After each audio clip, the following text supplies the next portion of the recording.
तो बेटा जैसे कि आपको पहले एक्सप्लेन कर चुका हूं मैं क्या कि a1/a2 is not equal to b1/b2, तो आपको क्या मिलेगा, यूनिक सॉल्यूशन मिलेगा। यूनिक सॉल्यूशन मतलब इंटरसेक्टिंग लाइंस, ओके, और मतलब कंसिस्टेंट सॉल्यूशन, है ना। जब a1/a2 होगा आपका, a1/a2 is equal to b1/b2 is not equal to c1/c2, then मिलेगा no solution, that means parallel lines and inconsistent, okay। और लास्ट में जो आपको बताया था मैंने, a1/a2 is equal to b1/b2 is equal to c1/c2, तो आपको मिलता था इनफाइनाइट मेनी सॉल्यूशन, तो आपको मिलती थी कोइंसिडेंट लाइंस, ओके। यहाँ पे पैरेलल लाइन से ये,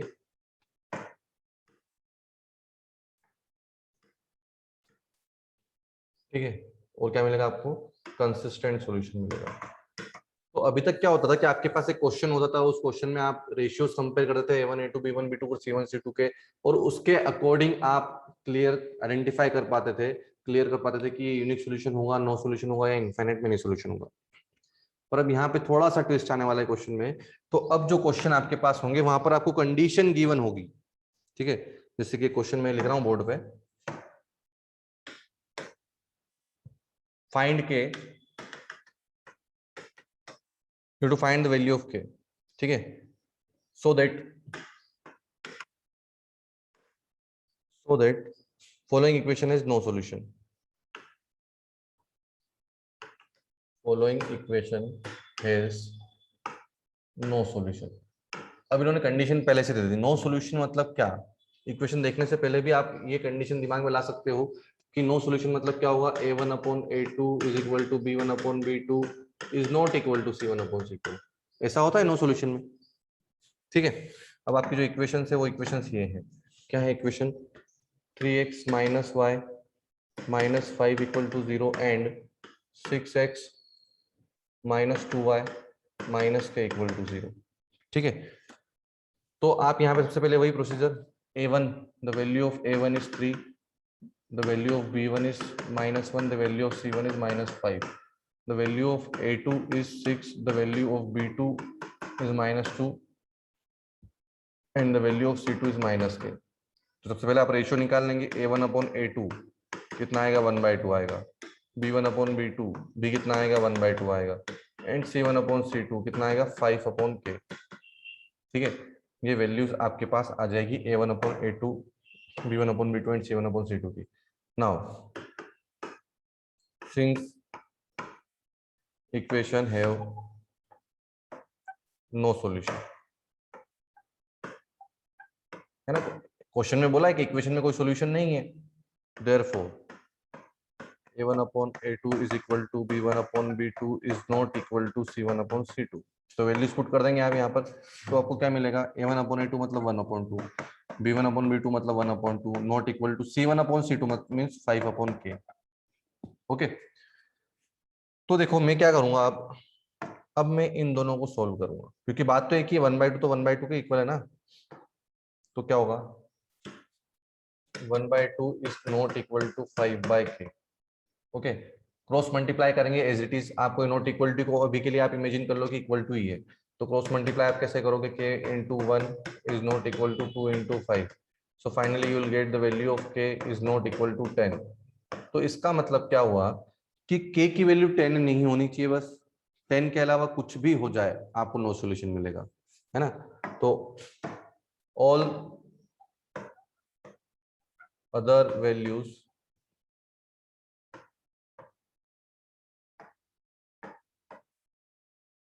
है ना, या फिर आप इसको ऐसा भी ले सकते हो क्या, all real numbers other than 10।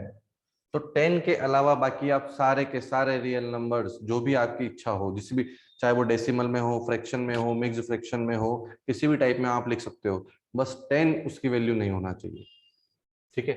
I hope कि क्लियर हुआ होगा सभी को, okay. So next question is that find a and b, find a and b. You have to find the values of a and b for which the system of equation has infinite number of solutions. ठीक है, जो आपकी equation है इसमें infinite number of solution है, तो आपको ए और बी की वैल्यू फाइंड करना है। तो देखो आप क्या है क्वेश्चन, इक्वेशंस क्या है, a minus 1x plus 3y is equal to 2, ये फर्स्ट इक्वेशन है। और सेकंड इक्वेशन है 6x plus 1 minus 2b y is equal to 6। ये दोनों क्वेश्चन आपके पास है। तो क्वेश्चन में आपको क्या गिवन है, कंडीशन, कंडीशन गिवन है infinite number of solution. Infinite number of solution मतलब क्या होता है, a1/a2 equal to b1/b2 equal to c1/c2।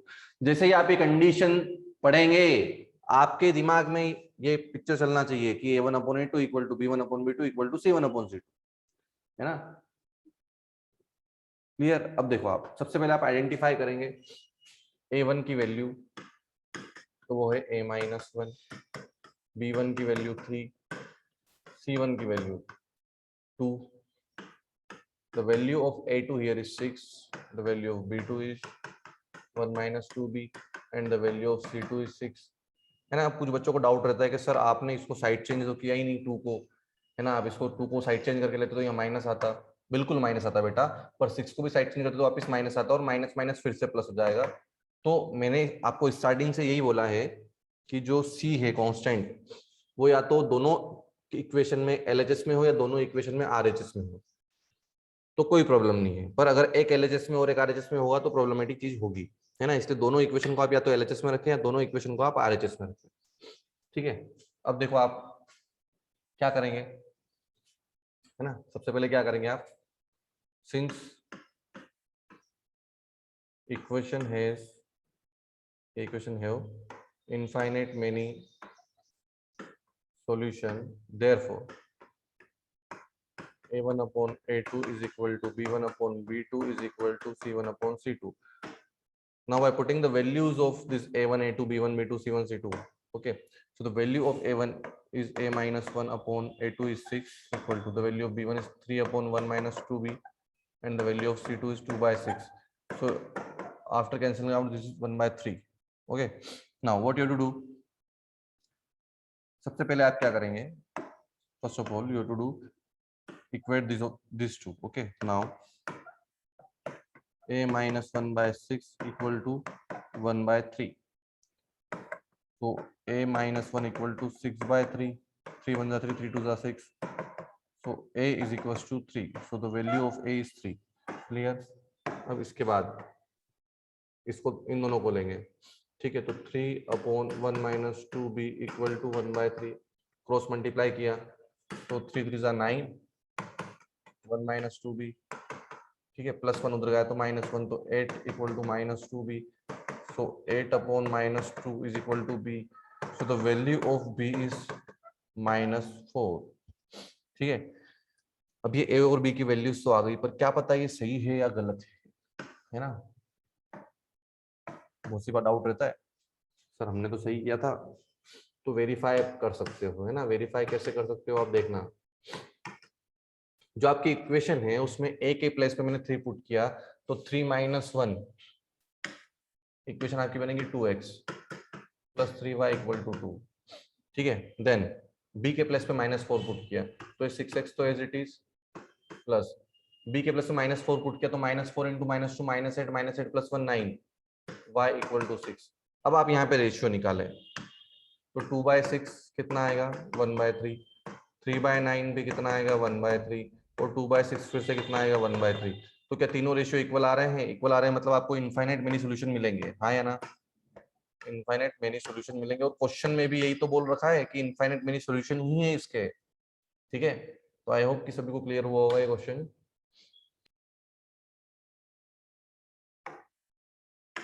Yes, question में वही है आपके पास, फाइंड के कंडीशन के नाम पर है infinite many solution,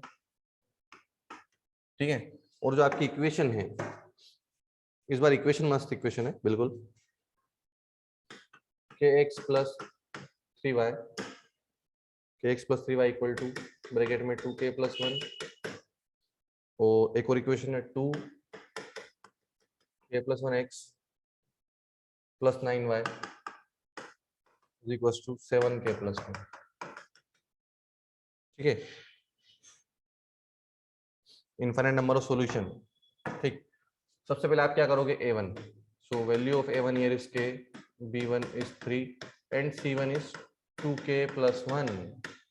the value of a2 here is 2k plus 1, b2 is 9 and c2। अब c2 को देखने से पहले आप हमेशा c1 को देखेंगे, तो c1 राइट हैंड साइड है, c2 भी राइट हैंड साइड है, मतलब लिख लो, कोई दिक्कत नहीं। चलो, अब क्या बोला है, since equation contains infinite many solution, equation have infinite many solution, therefore a1 upon a2 is equal to b1 upon b2 is equal to c1 upon c2। so the value of a1 here is k, the value of a2 is 2k plus 1, the value of b1 here is 3, the value of b2 is 9, the value of c1 is 2k plus 1 and the value of c2 is 7k plus 1। okay, values put कर दी, 3 1 जा 3, 3 3 जा 9। Okay, अब आप क्या करोगे, सबसे पहले आप इन दोनों को इक्वेट करोगे। ठीक है, तो क्या होगा, देखो k upon 2k plus 1 is equal to 1 upon 3। Cross multiplication करेंगे तो 3 इंटू के 3k, और इस 2 का मल्टीप्लाई दोनों में होगा अंदर, तो कितना आएगा 2k प्लस 2।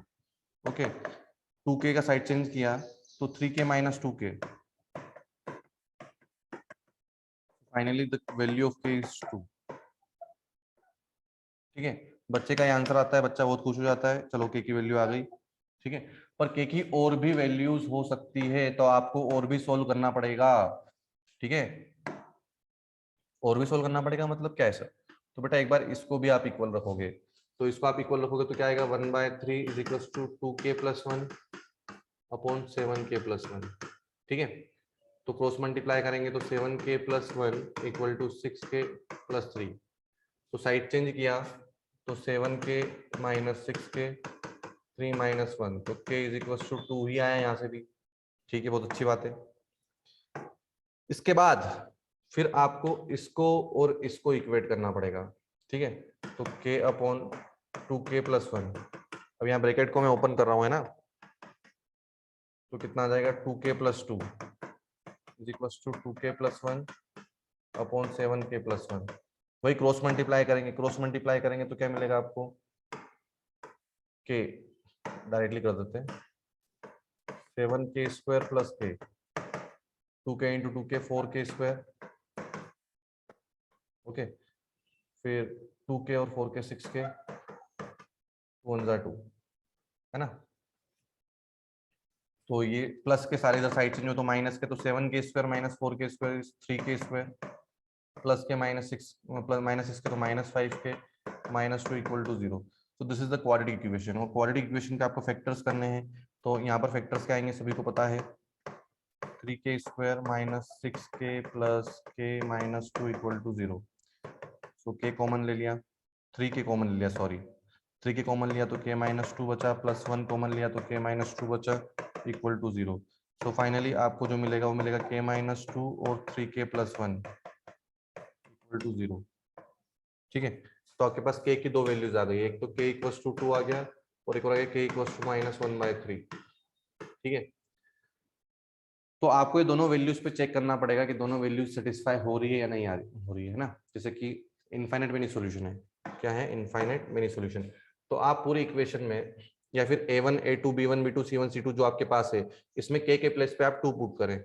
ठीक है, ये जो यहाँ पे आपको दिख रहा है ना, ये जो मैंने अभी व्हाइट से स्क्वायर ब्रैकेट बनाया इसके अंदर, तो k के प्लेस पे आपने 2 पुट किया पहले, तो 2 अपॉन 2 इंटू 3 इक्वल टू, आ रहा है कि नहीं, चेक करना है, 1 upon 3 equal to 2k plus 1, मतलब 2 टू 4 प्लस 1 5, 7 टू 14 प्लस 1 15। तो देखो ये कैंसिल हुआ है, 1/3 आया, ये भी कैंसिल हुआ 1/3 आया, मतलब k इक्वल टू 100% सही है, k इक्वल टू 2 तो सही है।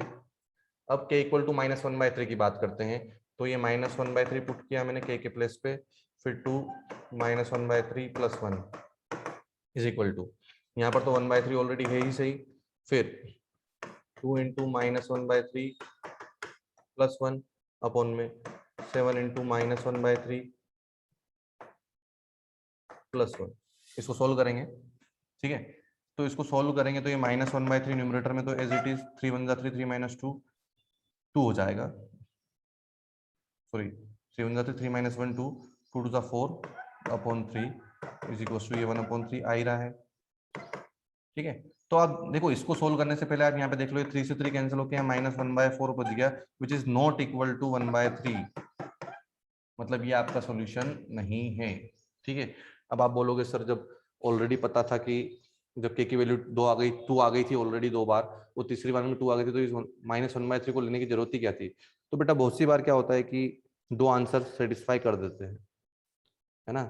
तो आपको जो भी पॉसिबल आंसर है वो सारे पॉसिबल आंसर्स फाइंड आउट करने पड़ते हैं, है ना। अभी तक जो आपने क्वेश्चंस किए थे, जैसे ये क्वेश्चन है ना, तो इसमें ए और बी की वैल्यू फाइंड करनी थी, कोई प्रॉब्लम नहीं, फाइंड करी अपनों ने।